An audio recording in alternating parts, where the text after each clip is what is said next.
Tribes நேயர்களுக்கு வணக்கம். இன்று நிகழ்ச்சியில் நம்மோடு பேச அரசியல் விமர்சகர் தோழர் வில்லவன் ராமதாஸ் அவர்கள் இணைந்துள்ளார். வாருங்கள் அவரோடு பேசுவோம். சார் வணக்கம். வணக்கம். தமிழ்நாட்டில் ஏற்கனவே ஒரு கொடூரமான பவர் கட். சென்னையில் அதுவும் குறிப்பாக வட சென்னையில் இன்னும் பல பகுதிகளில் தொடர்ச்சியான பவர் கட் 5 மணி நேரம் 6 மணி நேரம், சில இடங்களில் இரவு முழுக்க வர்றதில்லை. அப்புறம் தமிழ்நாட்டில் மற்ற பகுதிகளிலேயே இந்தமாரி அதிக அளவிலான பவர் கட் நடக்கிறது. மக்கள் தினக்கும் ஏதோ ஒரு இடத்துல பவர் கட்டுக்காக, அது கரண்ட் இல்லைன்றதுக்காக போராடுறதுன்றது தினக்கும் ஒரு போராட்டம் இல்லாமல் இல்லை அப்படின்ற அளவுக்கான இது இருக்குது. அதுமாரி ரெஸ்பான்ஸ் கிடையாது அப்படின்ற பிரச்சனைகள் இருக்குது. அதை பற்றி பதில்கள் அமைச்சர்கள்கிட்டயும் அதிகாரிகிட்ட கேட்டபோது இப்போ அது சரி செஞ்சிடும் அப்படின்ற மாரி எந்த ஒரு ஹோப்ஃபுல்லான பதிலும் கிடையாது. போன ஆட்சியில் இருக்கிறவங்க எல்லாத்தையும் தரைமுறைவாக வச்சுட்டு போயிட்டாங்க. ஹீட்டு வேற ரொம்ப அதிகமாக இருக்குது. அதனால் ஒரு கன்சப்ஷன்றதோ ஒரு பிரச்சனையை சரி பண்ணுறதுன்றதோ ரொம்ப கஷ்டமான விஷயமா இருக்குதுன்ற மாரியான விஷயம் போன ஆட்சி மேலேயும் சூழல் மேலேயும் தான் பழிய போடுறாங்க. இப்படி இருக்கிற நிலைமையில இன்னைக்கு மறுபடியும் இந்த கட்டண உயர்வு ஆண்டு உயர்ற மாரி மின்கட்டண உயர்வுன்றது வரப்போகுது. இதுவும் திமுக செஞ்சு வச்சுட்டு போன விஷயம் தான் அப்படின்றத அமைச்சர் நிர்மல்குமார் சொல்லியிருக்கிறாரு. ஏன் இதை ஏன் ப்ராப்பராக ஹேண்டில் பண்ண முடியல? ரெண்டாவது, விஜய் ஆட்சியின் மீது பெருமளவு பாலியல் வன்கொடுமை நடந்துட்டு இருக்குது, கொலைகள் நடந்துட்டு இருக்குது. இதெல்லாம் நடந்துட்டு இருக்கும்போது இதை விட அதிகமான கோபம் இந்த பவர் கட்டு ஏற்படுத்துது. ஒரு ரிலேஷனை இந்த பவர் கட் ஓகே உங்களுக்கு கவர்னன்ஸ் தெரியாதோ அப்படின்ற ஒரு ரிலேஷனை இது ஏற்படுத்துது. எப்படி இந்த விஷயத்தை பார்க்குறது? கடைசி விஷயம் அது வேறு. அது மனிதர்களுடைய உளவியல் நடத்தையில் ஏற்படுகிற சமீப காலத்தில் இந்த ஒரு 30 வருஷமாகவே கொஞ்சம் கொஞ்சமாக டெவலப் ஆகி வந்தது. இப்போ அது அதிகமாக இருக்குது. அதை வேற ஒரு இதில் பேசலாம். இவங்களோட பதில் சொல்கிறது என்னென்னா, இப்போதைக்கு பிரச்சனை சரி ஆகாது, அதனால் அட்ஜஸ்ட் பண்ணிக்க, அதுக்கு வேணால் காரணம் வேணால் நான் சொல்கிறேன், ஒரு 2-3 வருஷம் கழித்து சரியாக போகுங்கிறதுக்கு உண்டான சமாதானம் வேணால் இப்போதைக்கு வச்சுக்கோ அப்படிங்கிறது தான் அந்த பதில். அவங்க சொல்கிற பதிலோட பொருள் அதான். உடனே எல்லாம் சரியாகாது அப்படிங்கிறது தான் அந்த பதிலுடைய பொருள். இன்னைக்கு கூட முதலமைச்சர் சம்மந்தமாக ஒரு கூட்டம் வச்சுருந்துருக்கிறாரு, அதிகாரிகள்கிட்ட பேசியிருக்காரு. ஆனால் அதில் என்னன்றதும் வெளில ப்ராப்பராக வரல. அவர் இவ்வளோ பிரச்சனை நடக்குது, பாலியல் வன்கொடுமைகள் இவ்வளோ நடக்குது, இந்த கும்மிடி போன்ற விஷயம்லாம் கொடூரமான விஷயம், இவ்வளோ கதறாங்க, நம்பிக்கையின்மை அதில் வந்துருமோ அப்படின்ற ஒரு பயம் இருக்குது. ஆனால் அவர் வாயை திறக்க மாட்டார் அதை பற்றி எதையும். இல்லை, அது அவங்க நம்பிய, அவர்களுக்கு வெற்றி அளித்த மாடல் அது. அவர் நினைச்சாதான் பேசுவார், அவர் நினைக்கும் போது தான் பேசுவார். அவர் ஒரு கல்ட், அவர் அப்படித்தான் இருப்பார் அப்படின்னு அவங்க சொன்னாங்க. அவர் ஒரு கல்ட், அந்த தரப்புலேருந்து வந்த செய்தி. கல்ட், அவர் அப்படித்தான். அவர் ஒரு இறைவன், ஒரு சாமியார் மாதிரி. எல்லா நேரமும் இறை தூதர் அப்படின்னு ஃபெலிக்ஸ் இவர் எல்லாமே சொல்லியிருக்காங்க. அப்படி இந்த வார்த்தை சொல்லியிருக்காங்க. அப்படி வர்ற அவங்ககிட்ட என்னன்னு சொன்னால், எப்போ பேசுவாங்க, சாமியார்கிட்ட கேள்விக்கெல்லாம் பதில் சொல்ல மாட்டார், அவராக அருள்வா கொடுப்பார். அப்படி தான் அவங்க நிலைநிறுத்தியிருக்காங்க. அந்த மாடல் சக்சீட் ஆயிருக்கு. அதனால் அதைத்தான் அவர்கள் அரசியலும் கொண்டு போவார்கள். இந்த நெருக்கடி ப்ரெஷர் மக்கள்கிட்ட இருந்து அங்கே போகலைன்னா, கோட்டையின் சோர்களுக்கு அந்த குரல் அதை தாண்டி அவரோட ரூம் போகலைன்னா, அவர் வெளியில் பதில் சொல்லணுங்கிற நிர்பந்தம் உருவாகலைன்னா அவங்க பதில் சொல்ல மாட்டாங்க. அவங்க இந்த மாடலை தான் தொடருவாங்க. ஆனால் ரொம்பலாம் நம்பிக்கிட்டு இருக்கலாம் அவசியம் இல்லை. இது காலகாலத்துக்கும் ரசிகர்களாகவே இருப்பாங்க, ரசிகைகளாகவே இருப்பாங்க, எல்லாரும் அண்ணன் அண்ணன் கொஞ்சுவாங்க அப்படின்னு எல்லாம் எதிர்பார்க்க முடியாது. ஜெயலலிதாவே விஸ்வரூபம் பிரச்சனையில் இறங்கி பதில் சொன்ன வரலாறு உண்டு. இப்போ இந்த மின்வெட்டு ஒரு இன்ஸ்டாகிராம் வழிபாட்டு மன்றம் இப்போ இதை கிரிட்டிசைஸ் பண்ணி தான் ரீல்ஸ் போட்டுட்டு இருக்காங்க. ஆனால் ஒன்று கவனிக்கணும், இன்ஸ்டாகிராம் வழிபாட்டு மன்றம் பாலியல் வன்முறைகள் அதிகரிப்பது குறித்து எதுவும் பேசலை.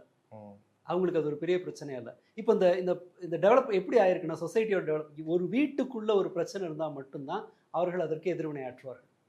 எங்கேயோ நடக்கிற ஒரு பிரச்சனை வெகு மக்களுக்கு அது ஒரு பிரச்சனை இல்லை அப்படிங்கிறத இந்த இன்ஸ்டா ரசிகர்களோட எதிர்வினை காட்டுதோன்னு நினைக்கிறேன். ரைட், அது வேற ஒரு விவாதம். அது ஏன் இவங்க இந்த பிரச்சனையை சரி செய்ய மாட்டாங்கிறத சொல்கிறேன்னா, இவங்க சொல்கிறது எல்லாமே ஆரம்பத்திலேருந்து இவர்கள் இந்த மின்வெட்டு பிரச்சனைக்கு சொன்ன தீர்வு என்னன்னு பாருங்க, சொன்ன காரணங்கள் என்னன்னு பாருங்க. ஃபியூஸ் கேரியரை பிடிங்கிட்டு போகிறாங்க, அது அப்பட்டமான திசை திருப்புறவளர். ஒரு பேசிக்கலாக அங்கே இருக்கிற ஒரு அதிகாரியை கேட்டிருந்தா, இந்த காரணம் சொன்னால் இது ரொம்ப நாள் தாங்குமா, நம்பக்கூடியதா அப்படின்னு. அவங்க உண்மையை நம்பலை, ரசிகர்களை நம்பினாங்க. நம்ம எதை சொன்னாலும் இவன் நம்பிடுவானுங்க, அண்ணனுக்கு முட்டு கொடுக்கறதுக்காக எதை வேணால் நம்பிடுவாங்கன்னு இவங்க நம்பினாங்க. ரசிகர்களுடைய அறிவு போதாமையை அவர்கள் நம்பினார்கள், அந்த காரணத்தை சொன்னாங்க. அதன் பிறகு என்ன சொன்னாங்க, டிரான்ஸ்ஃபார்மர் எல்லாம் பழைய டிரான்ஸ்ஃபார்மரு, கனெக்ஷனில் பிரச்சனை இருக்குது, மின்சாரம் இருக்குது ஆனால் டிஸ்ட்ரிபியூஷனில் பிரச்சனை இருக்குது, மாறி இப்போ கடைசியாக எங்கே நிற்கிறாங்கன்னு அவங்களுக்கும் தெரில, நமக்கும் தெரில. எல்லாம் பழைய டிரான்ஸ்ஃபார்மர் இப்போ இதாகிடுச்சு, இந்த லோடை தாங்க மாட்டேங்குது. நாங்கள் இதே டிரான்ஸ்ஃபார்மர் தானே போன வருஷம் இருந்துச்சு. அது எப்படி கரெக்டாக எலெக்ஷன் முடிஞ்ச உடனே டிரான்ஸ்ஃபார்மர் எப்படி வேலை செய்யாமல் போகும்? இப்போ ப்ரீ ப்ரோக்ராம் பண்ணி வச்சுருக்குதா என்ன இவிஎம் மிஷினை செட்டிங்ஸை பண்ணி வைக்கிறதுக்கு? இது இந்த இந்த இந்த சமாதம் சொல்கிறது என்னன்னு சொன்னால், அவர்கள் முழுக்கவே தங்களுடைய இது திறமையை காட்டுறதுலையோ நிர்வாகத்திலேயோ நம்பிக்கை வைக்காமல், அவர்கள் நம்பிக்கை வைத்தது முழுக்க இதை ஒரு ட்ரால் அல்லது ஒரு மெட்டீரியலாக ஒரு சோஷியல் மீடியா கண்டென்ட்டாக வாட்ஸ்அப் பதிலாக மாற்றிட்டோன்னா நம்ம தப்பிச்சுக்கலாம் அப்படின்னு நினச்சாங்க. இல்லை, அது எனக்கு அதே சிந்தனை தான். இப்போ நீங்கள் கூட சொன்னீங்க, இப்போது சமூக வலைத்தளங்களில் ஓரளவுக்கு அதெல்லாம் இந்த கரண்ட் பிரச்சனைன்றது பேசும் பொருளாக வரும். நானும் பார்க்குறேன் அதை. அது வந்து உண்மையாலே வந்து ஒரு பாதிப்பு, கரண்ட் இல்லை, அவஸ்தையாக இருக்குது. அதாவது அவருக்கு முட்டு கொடுத்து, விஜய்க்கு முட்டு கொடுத்து போட சேனல்கள்லாம் வந்து ஒரு மதன் கோரி போன்றவர், மற்றவர்கள் போன்றவர்கள் இதுக்கு ஒரு விளக்க வீடியோ போட்டிருக்கிறாங்க. அது வேற. ஒரு ஸ்கிரிப்டாக பண்ணுறது இருக்குல்ல, அந்த மாரி பண்ணுறவங்க வந்து இப்போது ஹஸ்பண்ட் அண்ட் ஒய்ஃபு அப்படின்னா, ஒய்ஃப் டிவிகேக்கு ஆதரவாக இருந்தாங்க, ஹஸ்பண்ட் டிஎம்கே ஆதரவாக இருந்தாங்க, எலெக்ஷன் முன்னாடி ஆட்டம் போட்டாங்க. இப்போ வந்து அவஸ்தைப்படுறாங்க கரண்ட் இல்லாத மாரி. அப்பா பொண்ணு செய்கிற சினாரியோ, அப்பா மையம் சினாரியோ எல்லாத்துலேயும் வருது. இது உண்மையிலேயே அவஸ்தைப்படுத்து சரி அதையும் ஒரு கண்டென்ட் ஆக்கும் அப்படின்ற மாரி ஆக்குறாங்களா? இல்லை ஒரு கண்டென்ட் ஆக்கணும், இப்படி ஒரு கண்டென்ட் வந்து ட்ரெண்ட் ஆகுது, அதை நம்மளும் பண்ணுன்றதுக்காக பண்ணுறாங்க? இல்லை, இந்த சோஷியல் மீடியாவில் சம்பாதிப்பவர்கள் இருக்காங்க இல்லையா, அவங்களுக்கு அடிப்படையில் இரக்கமெல்லாம் கிடையாது. அவர்கள் யார் ஒருவரையும் கண்டென்ட்டுக்காக தூக்கி வெளியில் போடுவாங்க, யார் ஒருவரையும் சேர்த்துக்குவாங்க. இது ஒரு கல்ச்சர். அப்போ விஜய் சப்போர்ட் பண்ணும்போது ஒரு ரசிகர்களாக இருக்கலாம், இல்லாமலும் இருக்கலாம்.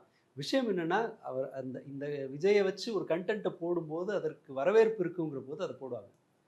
விஜய் அடிச்சாதான் வரவேற்புனா அதை அவங்க எடுப்பாங்க. அதான் கோபி சுகதாகர் அந்த முதலும் போடுறாங்க, அந்த ட்ரெண்ட் அப்படியே ஃபுல்லாக அது எல்லாரும் இது ஒட்டு மொத்தமாக எனக்கு தெரிஞ்சு கிரியேட்டிவிட்டி செத்துப்போன ஒரு இடமாக சோஷியல் மீடியா மாறியிருக்கு. காப்பி கேட் பிஹேவியர் தான்.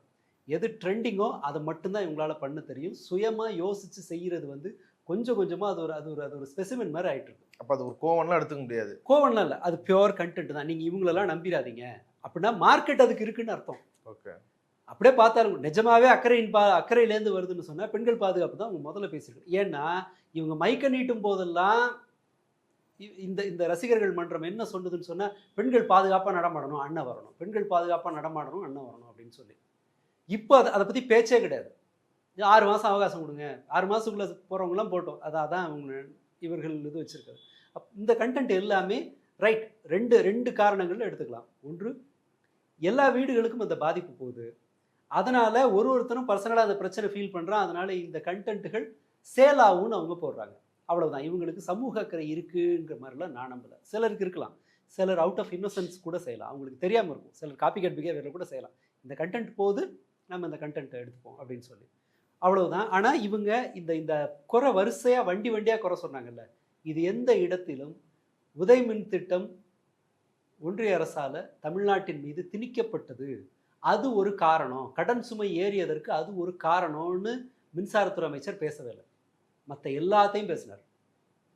ஓகே, நிலக்கரி அந்த மின் பகிர்மானம் இதில் ஒரு ஏகபோகம் வந்துகிட்டு இருக்கு, அந்த போர்ட்டெல்லாம் அதானியோட கண்ட்ரோலில் போகுது, வர்ற தரம் குறைவான நிலக்கரி வாங்குறாங்க, இவங்களே செல்லராகவும் பையராகவும் இருக்கிறாங்க, இதனால விலை கட்டுப்பாடு மோசமாகுது, மாநிலங்கள் செலவிட வேண்டிய தொகை அதிகமாகுது அப்படின்னு ஒரு நீங்கள் கணக்கெடுத்தீங்கன்னா இந்தியாவில் மின்சார உற்பத்தி எந்த அளவு சீரழிக்கப்பட்டிருக்கு, மாநில மின்சார வாரியங்கள் தாங்க முடியாத கடன் சுமைக்கு ஆளாயிருக்குங்கிறதெல்லாம் தெரியும். இதை பற்றி ஒரு வார்த்தை கூட பேசலை. ஸ்டில் அந்த பாஜக மீதான பயம், அந்த மரியாதை, பக்தி இந்த நிமிஷம் வரைக்கும் அங்கே கண்டினியூ ஆகுது. ஒரே டார்கெட், மொத்த பழியையும் தூக்கி செந்தில் பாலாஜி டிஎம்கே மேலே போட்டுரு. இவ்வளவுதான் இவங்களோட பாணி. அப்படின்னா இந்த நடத்தை காட்டுவது என்னன்னா, இன்னமேயும் இந்த மின்வெட்டு தொடரும். ஏன்னா அந்த பிரச்சனை எதுவும் இல்லையே, தீரலையே உங்களுக்கு. இதை நான் இப்போ கேட்ட டிரான்ஸ்ஃபார்மருங்களாம் அதுங்களாம் இதுங்களாம், பட் அங்கிருந்து அடிப்படையில் இருக்கிற இந்த மின்சார விநியோகம், உற்பத்தியும் விநியோகமும் மாநில அரசு கட்டுப்பாட்டில் இருந்து அவங்க நினைச்ச இடத்துல வாங்கி மக்களுக்கு வேண்டிய வகையில் மின்சாரத்தை கொடுக்குற அந்த சிஸ்டம் கொலாப்ஸ் ஆகிருக்குங்கும்போது இனிமேயும் இந்த மின்வெட்டு தொடரும். அடுத்ததா இவங்க ஏன் இந்த அளவு மோசமாக இருக்கு என்னோட அனுமானத்தில் தெரியறது என்னன்னு சொன்னால், சோலார் உற்பத்தி அதிகமாக இருக்கும்போது நீங்கள் அதை பயன்படுத்திக்கிட்டு அந்த உற்பத்தி இல்லாத போது நீங்கள் வேறு வகையில் உற்பத்தியை வந்து அதிகரிக்கிறது, வெளியிலேருந்து மின்சாரத்தை வாங்குறது, இதை மாதிரியான, அல்லது தொழிற்சாலைகளை பகல் நேரத்தில் அல்லது இரவு நேரத்தில் ரொம்ப மின் தேவை அதிகம் இருக்கும்போது தொழிற்சாலைகள் இயங்குறதை கட்டுப்படுத்துறது, அல்லது பீக் ஹவர்ஸில் சாயங்கால நேரத்தில் மின் தேவை அதிகம் இருக்கும்போது நிறுவனங்களை வந்து இந்த மாதிரி ஜென்ரேட்டரில் ஓட்ட சொல்கிறதுன்னு சொல்லி பல விஷயங்களை செஞ்சு தான் போன வருஷம் கோடையில் இந்த பிரச்சனையை சமாளித்தாங்க. அதை விட முக்கியமான ஒரு கேள்வி, ஏன் பெரும் பணக்காரர்கள் இருக்கிற இடத்துல ஏன் இந்த மின்வெட்டு இப்படி வர்றதில்லை? இது வெறுமனே மின்வெட்டு மட்டும் இல்லை, லோ வோல்டேஜ் அல்லது திடீர்னு ஹை வோல்டேஜ் வர்றதுல வீட்டில் இருக்க பொருட்கள் நாசமாகிற பிரச்சனை நடக்குது. ஆள் பற்றாக்குறை, இதெல்லாமே உங்களுக்கு முன்பே தெரியும். ஆள் பற்றாக்குறை இருக்குன்னா அப்போ அதை ஒரு பேசு பொருளாகவே ஆக்கலை. இப்போ பிரச்சனை வந்த பிறகு தான் பேசுகிறாங்க. நீங்கள் ஆள் பற்றாக்குறை எப்படி 70,000 போஸ்ட் எப்படி போடுவீங்க? ஏற்கனவே கடன் சுமையில் இருக்குது. அப்போது சுற்றி வளைச்சி இப்போ என்ன பண்ணுறாங்கன்னா, மற்ற வளர்ந்த நாடுகளைப் போல் ஃப்ளோட்டிங் ரேட்டு, இந்த ஸ்மார்ட் மீட்டர் போடுவாங்க இல்லையா, ஸ்மார்ட் மீட்டர் போட்டு தேவை அதிகம் இருக்கும்போது அதிகம் விலை அதிகமாகும், குறைவாக பயன்படுத்துகிற காலத்தில் விலை குறையும். இவங்க பவரை இதை பழிய போடுறாங்கன்னா நீங்கள் மக்கள் தெரிந்து கொள்ள வேண்டியது, அடிப்படை பிரச்சனைகளை பற்றி பேசாமல் அதில் டிஸ்ட்ரிபியூஷனில் இருந்த மத்திய அரசு செஞ்ச மாற்றங்கள், அந்த ஏற்றுமதி இறக்குமதியில், நிலக்கரி ஏற்றுமதி இறக்குமதியில் அவங்க செய்கிற பித்தலாட்டம், அடுத்ததாக சோலாருக்கு கொடுக்குற சப்சிடி இருக்குல்ல, அந்த 3 கிலோவாட்டு போட்டிங்கன்னா சோலார் போடுறீங்கன்னா 75,000 78,000 மானியம் கிடைக்கும். அந்த 78,000 மானியம் வந்து எப்போன்னு சொன்னால் ரொம்ப அவங்க குறிப்பிடுற சில கம்பெனிகளுக்கு தான் போகும். நீங்கள் அதை விட இன்னும் திறன் வாய்ந்த சோலார் பேனல்கள் உண்டு மார்க்கெட்டில், சைனாலேருந்து இதுலேருந்துலாம் வருது. அந்த பேனலுக்கு சப்சிடி கிடையாது. நீங்கள் யோசிச்சு பாருங்கள், மின் தேவை தான் நீங்கள் சரி செய்யப்பட வேண்டியதுன்னா அரசாங்கம் செய்ய வேண்டியது மாடர்ன் எக்யூப்மெண்ட்ஸுக்கு கூடுதல் சலுகை கிடைக்கணும். ஆனால் பழைய எக்யூப்மெண்ட்ஸுக்கு தான் அது கிடைக்குது. அந்த சோலார் பேனலுக்கு தான், ஓல்டு மாடலுக்கு மட்டும்தான் அந்த சலுகை உண்டு. அப்போ இந்த மாதிரியான ஊழல் குறித்து ஒரு வார்த்தை எங்கேயாவது மறந்து போயாவது மின்சாரத்துறை அமைச்சருக்கு பேசியிருக்காரான்னு பாருங்க. இல்லை, எதுவுமே இல்லை. அவங்க கொடுத்த வாக்குறுதியை கூட அவங்க காப்பாற்றுவாங்களா இல்லையன்ற நம்பிக்கை பிரச்சனையாக இருக்குது. 200 யூனிட்டுக்குள்ளே பயன்படுத்தினா அது இலவசம்ன்றது இப்போ அது 500க்குள்ளே இருக்கணும், அவங்களுக்கு முதல்ல 200 யூனிட் வந்து இலவசம் அப்படின்ற மாதிரி சொன்னது. இப்போ அதுவே இருக்காது அப்படின்ற மாதிரி இல்லை. கண்டிப்பாக நீங்கள் இதில் யோசிக்கலாம் அவசியம் இல்லை. இந்த இடத்தில் ஒரு முகம்தான் இவங்க வந்து பெரிய அளவில் அவங்க எதை நம்புவாங்கன்னா, உறுதியாக விஜய் முகத்துக்காக வந்த ஓட்டு, வாக்குறுதிகளுக்காக வந்த ஓட்டு இல்லைன்னு அவங்க நம்புவாங்க. ஒரு டு எ சர்டன் எக்ஸ்டெண்ட் அது உண்மை. அப்படி இருக்கும்போது விலை ஏற்றுறதை வந்து அவங்க லைசன்ஸ் கொடுத்த மாதிரி தாராளமாக பண்ணலாம். பிரச்சனை வந்ததுன்னா பழைய போட்டலாம். அவங்க அதுக்கு தான் ரெடி ஆகிட்டு இருக்காங்க. பழைய ஆட்சி மேலே பழைய போட்டு முடிச்சிருவாங்க. இந்த 500 யூனிட்டுக்குள்ளே வர்றது இப்போவே நிறைய பேருக்கு விலை அதிகமாக இருக்குது, கட்டணம் அதிகமாக இருக்குது அப்படின்றாங்க முன்பு இருந்ததை விட. அந்த டேரிஃப் எல்லாம் கூட கொஞ்சம் ஆல்டர் பண்ணியிருக்கதா தகவல். அடுத்ததாக இந்த விலை 6%, வருஷத்துக்கு 6%ங்கிறது அது நம்ம தலையில் விடிய தான் போகுது. இது எல்லாமே நடக்கும். ஸோ இது வந்து விலை உயர்வுக்கு தயார்படுத்துகிறார்களே தவிர பிரச்சனையை சரி செய்யறதுக்கு அவர்கள் தங்களை தயார்படுத்தவில்லை. இந்த 15,000 பேர் போஸ்டிங்கு, 15,000 கோடி ரூபாய் முதலீடு எப்போ எப்படி செய்வாங்க? சிங்கப்பெண் திட்டம் மாதிரி தான். உடனே இதுக்கு ஃபயர் விடுறாங்க ஃபேஸ்புக்கில். தயவு செஞ்சு நம்பிட வேண்டாம். சிங்கப்பெண் திட்டம்னு பேர் அனௌன்ஸ் பண்ணும்போது பிரமாதமாக தான் இருந்துச்சு. என்னைக்கு அந்த சிஸ்டம் வந்துச்சோ அதன் பிறகு தான் பாலியல் வன்கொடுமை சிறார்கள் மீதும் பெண்கள் மீதும் ரொம்ப அதிகமானது. நேற்று ஒரு நாளில் 12 நடந்திருக்குன்னு நினைக்கிறேன். ஆமாம், அதில் சிறார்கள் மட்டும் 5 பேர். இவங்க வெறுமனே பல இடங்களில் சிங்கப்பெண் அதிரடி காவல் படைக்கே ஃபோன் பண்ணி அவங்க ரெஸ்பான்ஸ் பண்ணாமல் பிரச்சனை, அந்த மாதிரி பிரச்சனை இல்லை. சிங்கப்பெண்ணுக்குன்னு தனி அது கால் கிடையாது, கால் சென்டர் இல்லையே, தனி நம்பர் கிடையாது. மக்கள் 100 கால் பண்ணணும், அங்கேருந்து அது போகும். அதனால இவங்க இந்த அனௌன்ஸ்மெண்ட் வந்து எந்த அளவுக்கு யதார்த்தத்தில் வரும்னு தெரியாது. இன்னும் அந்த யூனியன் கவர்மெண்ட்டோட ஏகபோகம் இருக்கும்போது அதானி இந்த நெட்வொர்க்கை, கோல், அந்த மைனிங், அந்த சுரங்கத்துறையும் போர்ட்டு, இந்த சப்ளை, இது எல்லாத்தையும் அவர் கட்டுப்படுத்தும் போது, அல்லது ஒரு சில நிறுவனங்கள் கட்டுப்படுத்தும் போது இந்த இந்த ஷார்ட்டேஜ் இதெல்லாம் இருக்கும். ஏன்னா ஷார்ட்டேஜ் இருந்துச்சுன்னா தான் நீங்கள் தொலைதுரா காசு போனாலும் பரவாயில்ல, நம்ம கரண்ட் வந்தால் போதுங்கிற முடிவுக்கு நீங்கள் வரணும்னா ஷார்ட்டேஜ் இருக்கணும். ஓகே, அது பாஜகவினுடைய விருப்பம். அது இல்லை, அதுதான் இப்போ வெளிப்படுத்துகிறாங்க. அதாவது ஒரு பக்கம் எலைட்டாக இருக்கிறவங்க என்ன சொல்கிறாங்கன்னா, இப்போது மகேந்திரன் மாரி, மாஸ்டர் மகேந்திரன் மாரி இருக்கிறவங்க வந்து அதை பற்றிலாம் ஏன் கேள்வி கேட்குறீங்க? இப்போ விஜய் நான் கேள்வி கேட்டால் உங்களுக்கு கரண்ட் வந்துடுமா? வரப்போகிறது கிடையாதுல்ல, சோலார் இது போட்டுக்கலாம், அதை போட்டுக்கலாம், அதெல்லாம் பண்ணுங்கள், ஏன் தேவையில்லாத பிரச்சனை ஆகிட்டு இருக்கீங்க ஒரு பக்கம். அது எதிர்க்கிறவங்க இன்னொரு பக்கம் கூட எங்களுக்கு மானியம் கீனி எதுவும் வேணாம், எவ்வளோ காசை சொல்லு, மொத்த காசையும் நான் கொடுக்குறேன், ஓகே கரண்ட் இல்லை எங்களுக்கு கட் ஆகக்கூடாது, நாங்கள் ஒன்றும் ஓசியில் எடுத்துக்கல அப்படின்ற மாரி அனுப்பக்கூடாதே தவிர அவங்க சொன்ன வாக்குறுதியில் என்ன அதை பற்றிலாம் கேள்வி இல்லாமல் தானே இருக்குது. இல்லை இதில் இந்த இந்த திமிர் எடுத்தவங்களோட நான் மகேந்திரன் பேரில் அதை வந்து அது ஒரு குற்றமாலாம் சொல்ல மாட்டேன். இது அந்த கிளாஸ் இருக்கு இல்லையா, அது அப்படி தான் ரியாக்ட் பண்ணும். அவங்களுக்கு பக்கத்து வீட்டில் இளவு விழுந்தாலும் அது ஒரு பெரிய பிரச்சனை கிடையாது. அவங்க ஒரு ஒரு கொடூரமான ஒன்று நடந்ததுனால அவங்களுக்கு அதை பற்றியெல்லாம் கவலை கிடையாது. ஒரு சின்ன டிஸ்கம்ஃபர்ட் வந்துச்சுன்னா அவங்க கொந்தளிப்பாங்க. அவங்களுக்கு வந்தால் தான் அவங்க கொந்தளிப்பாங்களே தவிர, இது அவர்கள் சினிமாக்காரங்க ஓவராக பொங்குறதுக்கு காரணம் என்னென்னா, ஒரு அரசியலுக்கான எந்த பண்புகளும் குணமும் இல்லாத அவங்க அதுக்கு பெருசாக ஆசைப்படாமல் எதுக்குடா வம்புன்னு ஒதுக்கி இருந்த போது, நம்மளை மாதிரியே சும்மா உட்காந்துட்டு வெறும் மூஞ்சை மட்டும் காட்டி ஜெயிச்சிடலாங்கிற ஒரு மாடலை ஒருத்தர் உருவாக்கும் போது அவர்களுக்கு அது ரொம்ப பிரம்மாண்டமாக இருக்குது. இந்த மயக்கத்தில் அவங்க சப்போர்ட் பண்ணுறாங்க. பட் மாஸ்டர் மகேந்திரன் பேசுறதுங்கிறது வந்து வழக்கமாக ஒரு சினிமாக்காரங்க இந்த சூழலில் எப்படி எப்படி ரியாக்ட் பண்ணுவாங்களோ அவ்வளோதான் அது பண்ணியிருக்காரு. இன்னும் ஒரு இம்மெச்சூர்டாக பேசியிருக்காருன்னு வச்சுக்கோங்களேன். நம்ம ஒரு 17 வயசில் இப்படி சொகுசாக வளர்கிற சமயத்தில் நம்மளும் அப்படி தான் பேசியிருப்போம். பட் அவருக்கு ஒரு 35 வயசுக்கு மேலே ஆச்சு. ஸோ அவர் கொஞ்ச நாளில் இன்னொரு 40 வருஷத்தில் மெச்சூர் ஆகிடுவார். நம்ம அவரை குறித்து ரொம்ப கவலை. அவர் மறுபடியும் கூட அதை அழைத்து சொல்லியிருக்காரு, நான் வந்து இதெல்லாம் தற்கொலைலாம் கிடையாது, நான் என் வீடியோ முழுசாக பார்க்காம பேசுகிறவங்க தான் தற்கொலை. நான் முழுசாக பார்த்தேன். ஓகே, அவர் பேசுகிற மற்ற விஷயம்லாம் இதை விட தற்கொலைத்தனமானது. அது அவரோட சாய்ஸ். இருக்கிறது தான் வெளியில் வரும். இப்போ லாரன்ஸ் மாரி இருக்கிறவங்கலாம் அவரு அடி தட்டுலேருந்து வந்தவர் தான், அவரே சொல்லிப்பாரு நான் லோக்கல். இதில் மாஸ்டர் மகேந்திரனை விட மோசமான கேஸ் எதுன்னா லாரன்ஸ் தான். எதிர்த்து கேட்டுட்டாங்கன்னு உடனே தெருநாய் கூட எல்லா தெருநாயும் பிஸ்கட்டுக்கு ஏதாவது அடங்காது, பிரியாணி போடணும். இந்த இந்த இந்த லெவல் ஆஃப் அண்டர்ஸ்டாண்டிங்கோட தான் இவங்க பாலிடிக்ஸ்க்கு வர்றாங்க. இந்த மூஞ்சு பாலிடிக்ஸோட ரொம்ப ரொம்ப மோசமான பக்கம் இதுதான். ஒரு கேள்வி அதை ஒரு கொஸ்டினை எதிர்கொள்ள முடியல அவங்களால. ரொம்ப அவருக்கு வர்ற சோஷியல் மீடியா இன்னும் கொஞ்சம் அவர் பார்த்தாருன்னா நல்லாயிருக்கும். சிம்பிளாக கேட்குறாங்க, ஏப்பா ஸ்ரீரெட்டி விஷயம்லாம் அவங்க அம்மாவுக்கு தெரியுமா? பாலிடிக்ஸ் போகிறதெல்லாம் அம்மாட்ட கேட்டியே, இதெல்லாம் அவங்க அம்மாட்ட கேட்டியான்லாம் வந்திருக்காங்க. அவர் படித்தாருன்னா இன்னும் என்னத்துக்கு ஆவார்னு தெரில, முட்டை மந்திரிச்சு வைப்பாருன்னு நினைக்கிறேன்.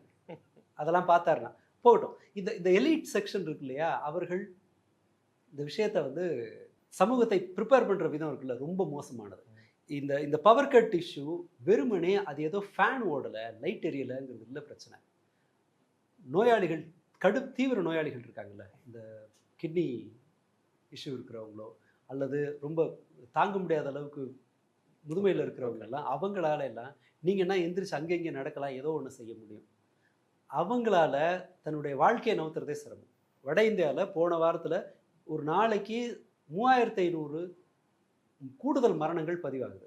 ஏன்னா நோயுற்ற மனிதர்கள் இந்த வெயிலை தாங்க முடியாமல் சீக்கிரமாக சாகுறாங்க. ஓகே, அது வெயிலில் நடு வெயிலில் நின்று சாகணும்னு அவசியம் இல்லை.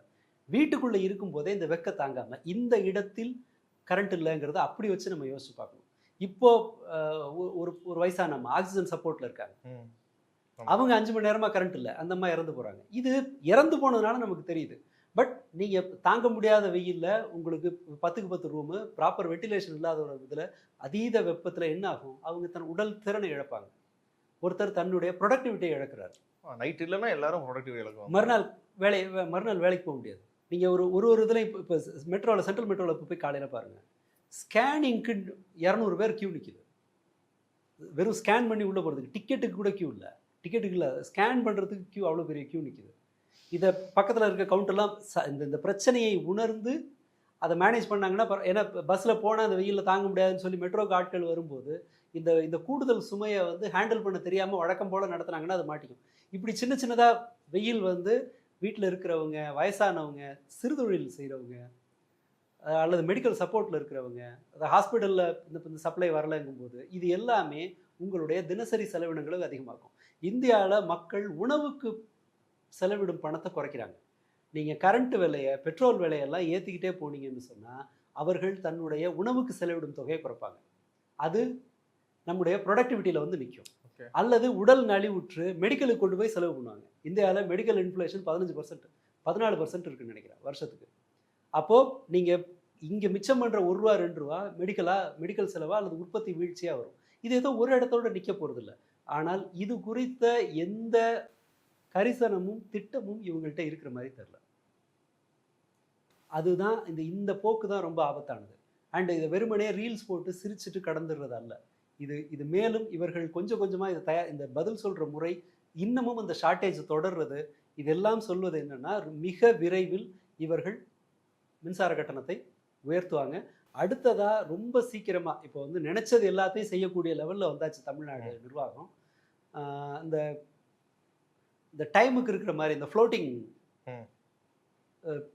அதிகமாக கன்சப்ஷன் இருக்கும்போது அதிகமான பிரைஸ், கம்மியான கன்சப்ஷன் சாயங்காலத்தில் அதிக கட்டணம், சனி ஞாயிறில் அதிக கட்டணம், வார நாட்களில் பகலில் குறைவான கட்டணம்னு சொல்லிட்டு நிறுவனங்களுக்கு சாதகமாகவும் அல்லது மக்களுக்கு சாதாரண மக்களினுடைய இருக்கிற மிச்சம் இதையும் பறிக்கிற மாதிரியும் போய் சேருங்கிறது தான் என்னுடைய கணிப்பு.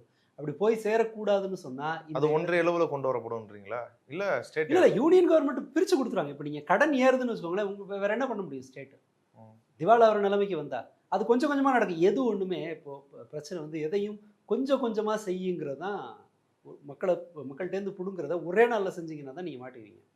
ஒரு சலுகையை கொடுத்து இந்த 5G கொடுத்தாங்கல்ல, எப்படி வந்துச்சு அது? முதல்ல ஃப்ரீ 3 மாதம், அடுத்தது ஒரு பேருக்கு ஒரு அமௌண்ட்டு 6 மாதம் ஃப்ரீ, அடுத்தது ஒரு பேருக்கு ஒரு அமௌண்ட்டு. இப்போ வந்து அடுத்ததாக என்ன சொல்கிறாங்க? 5G இல்லை, அப்போ 4G இதுதான் வந்துச்சு. இல்லை, இந்த அன்லிமிட்டட் நெட்டுன்றது அன்லிமிட்டட் இருந்தது. அதன் பிறகு இப்போ 5G அன்லிமிட்டட் இருந்துச்சு. இப்போ 5Gயை ரெஸ்ட்ரிக்ட் பண்ண போகிறாங்க. ஒரு நாளைக்கு 10 ரூபாங்கிறதுல வந்திருக்கு. ஃப்ரீயில் ஆரம்பித்து நீங்கள் எவ்வளவு கம்மியாக யூஸ் பண்ணாலும் ஒரு நாளைக்கு 10 ரூபா. நீங்கள் அதெல்லாம் வேணாங்க, எனக்கு வெறும் கால் மட்டும் போதும் மினிமம் அப்படின்னு நீங்கள் சொல்ல முடியாது. இன்டர்நெட் உங்களுக்கு அவசியம். கிட்டத்தட்ட இந்த ஸ்டேஜுக்கு உடனே செய்யலை. முதலாளியால் வெயிட் பண்ண முடியும், முதலாளியால் கடன் வாங்க முடியும், முதலாளியால் கடன் தள்ளுபடியும் வாங்க முடியும். அப்படியெல்லாம் இருக்கும்போது அவங்க கொஞ்சம் கொஞ்சமாக இதை கொண்டு வந்து நிறுத்துவாங்க. ஐதர் ப்ரைவேட்டைசேஷன் அல்லது மின்கட்டண உயர்வு, இது ஏதோ ஒன்றில் கொண்டு வந்து இது கடைசியாக முட்டிக்கிட்டு தான் நிற்கும். அண்ட் அந்த 70,000 புதிய பணியிடங்கள் புகார் சொல்கிறாங்கல்ல, அதை நிரப்புறதுக்கு ஏதாவது பண்ணுவாங்களா?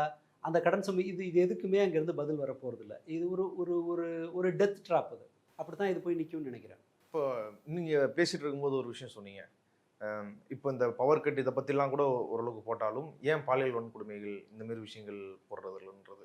இப்போது இவங்க விஜய் ஆட்சிக்கு வந்த பிறகு அதுக்கு முன்னாடி அவருக்கு ஆதரவாக கொடுத்த இன்ஃப்ளூயன்சஸ் அவங்க எப்படி இருந்தாங்க, அவங்க நிலைமைகள் பற்றி நீங்கள் ஏற்கனவே பேசியிருக்கீங்க. இந்த விஷயத்துலேயே வந்து இப்போ தவிர கூட இப்போ மதன் கௌரி போன்ற ஆட்கள் பவர் கட்டுக்கு ஒரு வீடியோ போட்டாங்க. அதுலேயே வந்து இது நம்ம ஆட்சி அப்படின்ற மாரி வாயை விட்டு அவர் மாட்டிக்கிட்டாரு. அது ஒரு ட்ரோல் ஆகிடுச்சு. கப்புள்ஸ் வீடியோ போடுறவங்க, ஃபேமிலியாக வீடியோ போடுறவங்க, இவங்களாம் கூட பவர் கட்டை வந்து ஒரு மாதிரி ட்ரோல் பண்ணி போடுறாங்க. ஆனால் இந்த உண்மையிலே இந்த பாலியல் வன்கொடுமை பிரச்சனைகளை அப்படி பேசுகிறதுல என்ன தயக்கம்? அது ஒரு கேள்வியாக பவர் கட்டையும் கேள்வி கேட்குறாங்கல்ல, என்னண்ணா இப்படி பண்ணிட்டீங்க, யாருன்னா எதனா பண்ணிட்டோம், பவர் மட்டும் வரவீங்க, சமாளிக்க முடியல, முட்டு கொடுக்க முடியலன்ற மாரி புலம்புறாங்க. ஏன் அதேமாரி இது ஒரு சீரியஸான இஷ்யூ இல்லை, இதை பேசுகிறதுல என்ன தயக்கம் வருது? இதில் 2-3 பிரச்சனை இருக்குது. இந்த செக்ஷன் இருக்கு இல்லையா, இது ஒரு இன்டெலெக்சுவலி இம்பார்ட்டன்ட் செக்ஷன். இன்டெலெக்சுவலி இம்பார்ட்டண்ட்டா? ஆமாம். அதாவது அறிவுத்திறன் அதை வந்து அதை மேம்படுத்தி கொள்வதற்கான எந்த விருப்பமோ திறனோ இல்லாதவங்க, அது அவங்களுக்கு பொருட்டே கிடையாது. அவங்களுக்கு எல்லாமே கண்டென்ட், எல்லாருமே மெட்டீரியல் தான். எல்லாமே மெட்டீரியல், எல்லாமே கண்டென்ட். மதன் கௌரி தாங்க வந்து நடக்கக்கூடிய நாட்டில் நடக்கக்கூடிய எல்லா செய்தியும் 15 நிமிஷத்துல வந்து தெரியணும்னா அவர் தான் பார்க்கணும். இதுதான் இந்த சிம்பிளிஃபை பண்றேன்னு சொன்னதுல இவர் ஒரு மாடலா இருந்தாருன்னு வச்சுக்கோங்களேன். இவர் ஒரு மாடலா இப்போ பார்த்தீங்கன்னா வெறும் 2000 கிலோமீட்டர் தாண்டி தான் மொத்த வியாபாரம், உள்ளுக்குள்ள எல்லாம் இல்லை. இவர்கள் வழியா நீங்க அறிவை பெறுவீர்கள் என்றால் நீங்களும் அந்த இன்டெலெக்சுவல் இம்பார்ட்டன்ட் செக்ஷன்ல தான் போகும். அதான் இங்கே பிரச்சனை. இவங்க எல்லாருமே எல்லாத்தையும் கண்டென்ட்டாக பார்க்குறாங்க. அப்படி இருக்கிறவங்க ஒரு ஒரு பாலியல் வன்கொடுமை போன்ற ஒரு பிரச்சனையை அவங்களால பேச முடியாது. அதுக்கு ஒரு துணிச்சல் வேணும், அதுக்கு ஒரு குறைந்தபட்ச தயாரிப்பு வேணும். அண்ட் மோர் ஓவர் அது குறித்து நிஜமாக அவங்கள்ட்ட இருந்து ஒரு கோபம் வரணும். எல்லாத்தையும் ஒரு மெட்டீரியலாக ஒரு சோஷியல் மீடியா மெட்டீரியலாக பார்க்குறவங்க, ஒரு கண்டென்ட்டாக பார்க்குறவங்களுக்கு இந்த மாதிரியான அடிப்படை தகுதிகள்லாம் வராது. அதுலேயே கூட இப்போ மதன் கௌரி கூட ஏற்கனவே ஒன்று போட்டார், கோவின் குழந்தை, அதாவது 10 வயசு சிறுமி கொலை செய்யப்பட்டது, அதை போட்டார். அந்தமாரி சிலது ஒருத்தர் போய் போகிறாங்க. ஆனால் பார்த்ததில் பாதிக்கு மேலே வந்து டிவிக்கு நிர்வாகிகள் ஈடுபட்ட விஷயங்கள் இருக்குது. அந்தமாரி விஷயத்த அப்படியே கான்சியஸாக யாரும் விடுறது இல்லை. அது அவங்களுக்கு இன்னொரு 2 பிரச்சனை இருக்கும். அரசாங்கத்தை பகைச்சக்கூடாதுங்கிறது எண்ணம். ஆனால் சொல்கிறாங்களே டிஸ்க்ளைமர், நாங்கள் வந்து ஆனால் அந்த எந்த கவர்மெண்ட்டாக இருந்தும் சரி, அந்த கவர்மெண்ட் செய்கிற தப்பை வந்து தயங்காமல் தட்டி கேட்போம். எங்களை பற்றி யார் வேணால் என்ன வேணால் சொல்லலாம். அதை நீங்கள் கேட்டு தெரிஞ்சுக்கிறதுக்கு பதிலாக என் வீடியோவை சப்ஸ்கிரைப் பண்ணி என் வீடியோவை பார்த்துட்டு நான் என்ன பேசுகிறேன்னு தெரிஞ்சு பாஜகன்னு பேசாத தமிழக வெற்றி கழகம் கூட என்ன சொல்லுது, நாங்கள் தான் பாஜகவுக்கு எதிரி, எங்களுக்கு பாஜக கொள்கை எதிரின்னு சொல்லுது. அது அந்த ஒரு ஒரு ஒரு வரியை வச்சுட்டு நம்ம முடிவுக்கு வர முடியாது இவங்க சொல்கிறதெல்லாம். இவங்க அப்படி பேசலாம், பட் அதை பேசுகிறதுக்கான இடமும் அது இல்லை, அந்த பேசுவதற்கான தகுதி இல்லை. நாம் வந்து ஒரு ஒரு 6ஆம் கிளாஸ் படித்த ஒருத்தட்ட இன்ஜினியரோட ஸ்டாண்டர்ட் எதிர்பார்க்குற மாதிரி அது வர முடியாது. இன்ஜினியரிங்கான அடிப்படை இது இங்கே அது அந்த அந்த திறன் இல்லாதவங்கள மாதிரி இவங்களை பொருட்படுத்த அவசியம் இல்லை. இது இவங்க புடவை விற்கிற மாதிரி, மேக்கப் ஜாமான் விற்கிற மாதிரி, ரியல் எஸ்டேட்டுக்கு பிரச்சாரம் பண்ணுற மாதிரி இவங்களுக்கு பாலிடிக்ஸ் வந்து ஒரு ஒரு சோஷியல் மீடியாவில் பேசுகிறதுக்கான ஒரு கண்டென்ட். சப்ஸ்கிரிப்ஷன் ஒரு 4000 குறைஞ்சதுன்னா பதறி போய் வீடியோ போடுறவங்க. இந்த இழவு அழுகையிலையும் ஒப்பாரியிலையும் கூட மதன் கௌரி என்ன சொல்கிறாரு, சப்ஸ்கிரைப் பண்ணி என்னை பாருங்க, அப்போ தான் நீங்கள் என்னை பற்றி புரிஞ்சுக்குவீங்க அப்படிங்கிறாரு. இதுதான் இவங்களோட என்ன வளர்ந்தாலும் சுற்றி வளைச்சு அவர்களுக்கு இல்லை, அவங்கள பொறுப்படுத்துக்க வேண்டாம். அவங்க வந்து உண்மையிலே ஒரு அரசியல் ரீதியான சக்தி இல்லை, அதெல்லாம் புரியுது. ஆனால் அவங்க தான் இன்னைக்கு தீர்மானிக்கிறாங்களா தமிழ்நாட்டில் எது முக்கிய பரிசை, பாலியல் வன்கொடுமை கிடையாது, குழந்தைகள் மரணம் நடக்கிற பாலியல் வன்கொடுமை கிடையாது, பவர் கட்டு தான் அப்படின்ற மாதிரி அவங்க தானே தீர்மானிக்கிறாங்க. அது அந்த இடத்துல இருக்கு. அது அதற்கான பொறுப்பை ஓவராலாக சமூகம் தான் எடுத்துக்கிட்டாங்க. இது நீங்கள் இங்கே ஒரு ஒரு ப்ரெஷர் இல்லாமல் இவங்களுக்கு வந்து இப்போவே நிறைய பேர் இதை பற்றி பேசலைன்னா இப்போ ஏன் பரிதாபங்கள் வந்து பவர் கட்டை போடுறாங்க, கமெண்ட்டில் நிறைய வந்து விழுவுது, பவர் கட்டை பேசு பேசு பேசுன்னு விடுவது. நீங்கள் அந்த அதை நெக்லெக்ட் பண்ணீங்கன்னா உங்களுக்கு சப்ஸ்கிரிப்ஷன் குறையும். சுற்றி வளைச்சு அவங்களுக்கு இந்த இந்த எண்ணிக்கை தான் பிரச்சனையாக இருக்குங்கும்போது நாம் மீண்டும் பரிசீலிக்க வேண்டியது பொதுமக்கள் இந்த பொழுதுபோக்கு அடிமைத்தனத்திலிருந்து வெளியில் வர்றது தான் தீர்வாக இருக்குமே தவிர இவங்களை திருத்தி நாம் அதை சரி பண்ண முடியாது.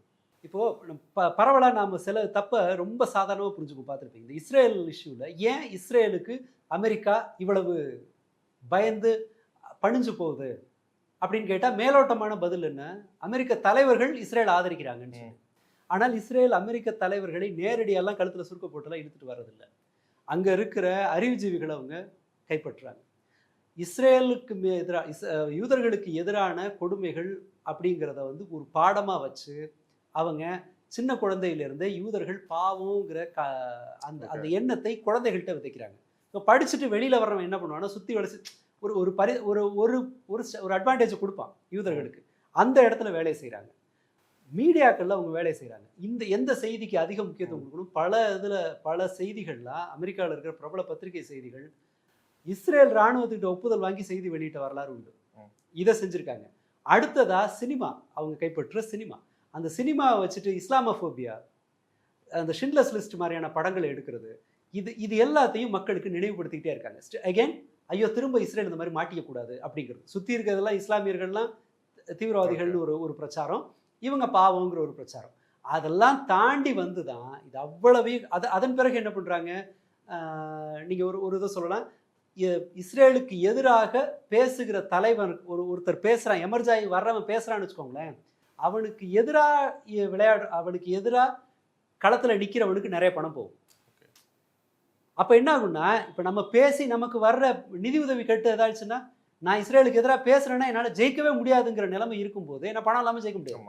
அப்படி இருக்கும்போது ஆரம்பத்திலேயே புதிதாக உருவாகி வர்ற ஒரு அரசியல்வாதியை இஸ்ரேலுக்கு எதிராக பேசுறது நிப்பாட்டும். இது எல்லாமே நடக்கும். நம்ம ஆனால் மேலோட்டமாக என்ன புரிஞ்சுப்போம், தலைமைன்னு சொல்லிட்டு. இந்த இன்ஸ்டா இன்ஃப்ளூயன்சர்ஸும் அப்படி தான்.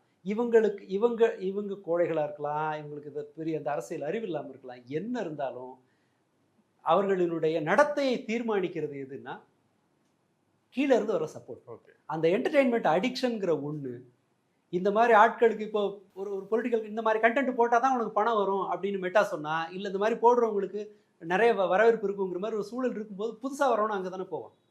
ஆபாச கண்டென்ட் சப்ஸ்கிரிப்ஷன் போட்டால் தான் நம்ம இந்த இடத்துல சம்பாதிக்க முடியும்னு யாரோ ஒருத்தர் மாடல் காட்டுறாங்க. அதன் பிறகு பல பேர் வர்றாங்கல்ல, காமனாக பேசிகிட்டு இருந்த பல பேர் அந்த இதுக்கு போகிறாங்கல்ல, சாதாரண நடிகைகள்லாம் அது பற்றின அறிமுகமே இல்லாதவங்களாம் புதுசாக வர்றாங்கல்ல. ஸோ இது வந்து ஒரு இது இல்லை, யாரோ ஒரு இண்டிவிஜுவல் பண்ணுற தப்பு இல்லை. இந்த சிஸ்டம் இந்த மாதிரியான ஆட்களை தான் என்கரேஜ் பண்ணுது. நம்ம அங்கே கை வைக்காமல் இவங்களை திருத்திடலாம் முடியாது. நம்ம மதன் கௌரி கமெண்ட் போட்டால் அவர் எதாவது பண்ணலாம், அடுத்தது வேற ஒருத்தன் அந்த இடத்துக்கு வருவான். அப்படிதான் நம்ம புரிஞ்சுக்கணும்னு நினைக்கிறேன். மேபி எந்த அளவு சரின்னு தெரில. பட் எனக்கு இது இப்படி ஒரு இது புரியுது. நம்ம வெறுமனே அந்த தனி நபர்கள்ட்ட பேசி பிரயோஜனம் இல்லையோன்னு எனக்கு தோணுது. ஆனா அதே ஒரு தனி நபர்கள் அப்படின்னு ஒரு பக்கம் பார்க்குறதா, இன்னொரு பக்கம் அது ஒரு ஆர்கனைஸ்டா வந்து கண்டென்ட் கொடுத்து, ஆர்கனைஸ்டா இதுதான் இன்னைக்கு பிரச்சனை, இதுதான் இன்னைக்கு பேசும் பொருளாக ஆகணும் அப்படின்ற வாய்ப்பும் இருக்கும்போது அது இன்னும் அச்சுறுத்தலா இல்ல. இருக்குது. ஏன்னா இன்ஸ்டாகிராம் ஒரு பெருசா லாபம் தர்ற ஒரு இடம் கிடையாது. நீங்க அதை அந்த அந்த ஃபேமை வச்சுக்கிட்டு நீங்க வெளியில தான் சம்பாரிச்சாகணும். அப்படி இருக்கும்போது இது ஆர்கனைஸ்டா நடக்கிறதுக்கு நம்ம கையில யாராவது ஒரு மீடியா அதை முறையா இன்வெஸ்டிகேட் பண்ணி கொண்டு வந்து கொடுத்தா தான் உண்டு. அதர்வைஸ் நாம இதை வந்து பேசிட்டு இருக்கலாம். நாம வந்து 1+1 = 2 அப்படின்னு சொல்லி சொல்ல அது அந்த மாதிரி கான்கிரீட்டா இதை சொல்ல முடியாது. ஓகே. ஒரு ஒரு சில வானியல் நிகழ்வுகளை புரிஞ்சுக்கிறதுக்கு ஒன்று உண்டு. நீங்க இது இப்படி நடந்திருக்கும்னு அசம்ஷன் தான் பண்ண முடியும். இப்படி தான் நடந்ததுன்னு கண்டுபிடிக்க முடியாது. நீங்கள் சாப்பிடவே இல்லை, நான் 10 நாளாக சாப்பிடவே இல்லை அப்படின்னு நீங்கள் ஒரு விஷயம் சொல்கிறீங்கன்னா உங்கள் வெயிட்டு குறைஞ்சிருக்கணும். நீங்கள் 10 நாளாக சாப்பிடவே இல்லை ஆனால் உங்கள் வெயிட்டே குறையலை அப்படின்னா நான் புரிஞ்சுக்க வேண்டியது ஒன்று நீங்கள் போய் சொல்கிறீங்க அல்லது தெரியாமல் போய் சாப்பிட்றீங்க. இப்படி ஒரு அண்டர்ஸ்டாண்டிங். பட் நீங்கள் சாப்பிட்டீங்களா சாப்பிடலையாங்கிறது எனக்கு தெரியாது. இந்த 2 தரவுகளை வச்சுக்கிட்டு நாம் ஒரு முடிவுக்கு வரோம். இந்த இன்ஸ்டாவோட மாடல் என்ன, அது பெரிய அளவில் உங்களுக்கு லாபம் தராது. நீங்கள் வெளியில தான் ப்ரமோஷன் பண்ணி ஆகணும். உங்களுக்கு அந்த மாதிரியான லாபம் இல்லை. ஒரு விஷயத்த ஒரே மாதிரி செய்கிறீங்க, 100-150 பேர் ஒரு அட் அ டைமில் ஒரே மாதிரி கண்டென்ட்டை வந்து போடுறீங்கன்னு சொன்னால் அது ப்ராபப்ளி யாரோ ஒருத்தர் கொடுக்குற இன்புட்லேருந்து வந்திருக்கும் அப்படின்னு தான். வேற தண்டத்துக்கு ஒரே மாதிரி சிந்தனை எல்லாருக்கும் வரப்போகிறது இல்லை. கரெக்டாக மத்தியானம் அந்த பேண்ட் சட்டையை போட்டுட்டு தான் நீங்கள் ஓட்டு போட போன மாதிரி ஒரு வீடியோ போடணும் அப்படிங்கிறது எல்லாருக்கும் ஒரே சமயத்தில் தோணியிருக்க வாய்ப்பு இல்லை. அப்போது நீங்கள் யாரோ ஒருத்தரோட டூல் கிட்டை பயன்படுத்துகிறீங்க. நம்ம ஒரு அனுமானத்துக்கு வரலாம். இதை செய்ய வேண்டியது மீடியா. ஆனால் மீடியாக்களும் என்டர்டெயின்மெண்ட் நியூஸ் பக்கம் போயாச்சு. செய்தியை பொழுதுபோக்காக மாற்றியாச்சு. இப்படி தான் இருக்க முடியும். பட் அவ்வளோதான். அது இன்வெஸ்டிகேட்டிவ் ஜேர்னலிசம் அப்படிங்கிறது செத்து சுடுகாட்டுக்கு போய் 12 வருஷம் ஆச்சு. இப்போல்லாம் அது யாரும் செய்கிறதே இல்லை. யாராவது ஒரு இண்டிவிஜுவல் செஞ்சால் தான் உண்டு. ஃபாரினில் அந்த மாதிரி செய்கிறவங்களே கூட இவங்க காசு கொடுத்து வாய அடைக்கிற அளவுக்கு போயாச்சு. அதனால் இப்போ வந்து மீடியாவே நம்புறதுக்கு ஒன்றும் இல்லை, எதுவும் நம்புறதுக்கு ஒன்றும் இல்லை. அது கிட்டத்தட்ட இனி போகிறதுக்கு ஒன்றும் இல்லைங்கிற ரேஞ்சில் எலக்ட்ரிசிட்டி மட்டும் இல்லை, என்டையர் சொசைட்டியில் ஏகப்பட்ட விஷயங்கள் வந்து ஐசியூக்கு போன மாதிரி தான் இருக்குது. பார்க்கலாம். நம்ம இதனோட ஃபர்தர் டெவலப்மெண்ட் என்னங்கிறது நடக்க தான் பார்க்கணும். சஃபர் ஆகாமல் எலக்ட்ரிசிட்டி சொல்கிறது என்னென்னா, ஒரு தனிப்பட்ட பாதிப்பு நடக்காமல் மக்கள் இனிமேல் அதற்கு பெருமளவு மக்கள் கொந்தளிக்க மாட்டாங்க அப்படிங்கிறதுக்கான ஆதாரம் போல் இது தெரியுது. இது எவ்வளோ நாள் இருக்கும்னு நமக்கு தெரியல. நம்ம அதை வெயிட் பண்ணி தான் பார்க்கணும். ஓகே. இவ்வளோ நேரம் பல்வேறு விஷயங்கள் குறித்து உங்கள் கருத்துக்களை பகிர்ந்து கொண்டதுக்கு நன்றி. நன்றி.